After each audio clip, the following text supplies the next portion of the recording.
Hello guys, ഇന്ന് നമുക്കൊരു അടിപൊളി മത്തി കുരുമുളക് ഇട്ട് വെറ്റിച്ചാല. അടിപൊളി ചോറിന്, ചപ്പാത്തിക്ക്, പൊറോട്ടക്കൊക്കെ പറ്റിയത്. അപ്പോൾ അത് ഞാൻ 1 കിലോ മത്തി എടുത്ത് കഴുകി വൃത്തിയാക്കി ഇതാ വരിഞ്ഞെടുത്തിട്ടുണ്ട്. ഇതിൽ പകുതി ഞാൻ കറിക്കും പകുതി ഫ്രൈ ചെയ്യാൻ എടുത്തുള്ളത്. അപ്പം ഇനി ഒരു പാൻ അടുപ്പത്ത് വെക്കുക. ഒരു 2 സ്പൂണ് മല്ലി ആഡ് ചെയ്ത് കൊടുക്കുക.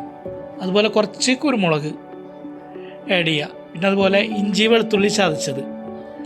ഇനി നമുക്കൊരു മൺചട്ടി അടുപ്പത്ത് വെക്കുക, ഓയിൽ ഒഴിച്ചു കൊടുക്കുക. അതൊന്ന് ചൂടായി കഴിഞ്ഞാൽ ലേശം ഉലുവ.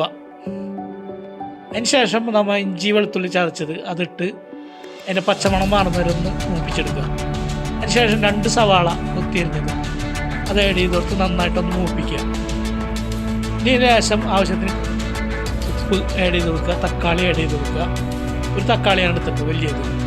പിന്നെ പച്ചമുളക്, അതുപോലെ ഒരു 3 പോറ്റ് കുടംപുളി, 1 സ്പൂണ് കാശ്മീരി മുളക് പൊടി, 1/2 സ്പൂണ് മഞ്ഞൾപ്പൊടി നന്നായിട്ട് മിക്സ് ചെയ്യുക. ഇത് നമ്മൾ നേരത്തെ അരച്ചരപ്പ് അത് ആഡ് ചെയ്ത് കൊടുക്കുക.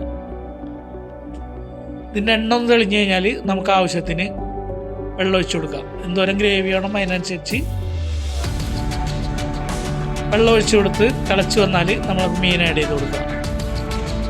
മീൻ ആഡ് ചെയ്തിട്ട് ഒരു 10-15 മിനിറ്റ് നന്നായിട്ട് തിളപ്പിക്കുക. അപ്പോൾ നമ്മളെ കറി അവിടെ റെഡി ആയിട്ടുണ്ട്. അതൊന്ന് താളിക്കാനായിട്ട് എണ്ണ ഒഴിച്ച് കൊടുക്കുക. അല്ലെങ്കിൽ ചെറുള്ളി നന്നായിട്ടൊന്ന് മൂപ്പിക്കുക.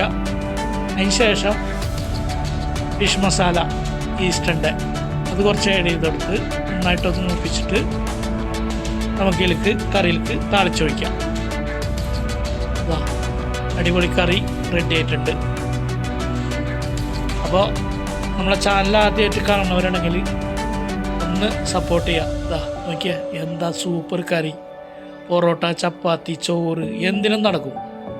അപ്പോൾ ഒരു പ്രാവശ്യമെങ്കിലും ഒന്ന് ട്രൈ ചെയ്ത് നോക്കുക. അതുപോലെ നിങ്ങളെ ഫ്രണ്ട്സിനൊക്കെ ഒന്ന് ഷെയർ ചെയ്ത് കൊടുക്കുക, കമൻറ്റ് ചെയ്യുക, ലൈക്ക് ചെയ്യുക. അപ്പോൾ ഇനിയൊരു നല്ല വീഡിയോ കാണുന്നവരെ എല്ലാവർക്കും നന്ദി, നമസ്കാരം.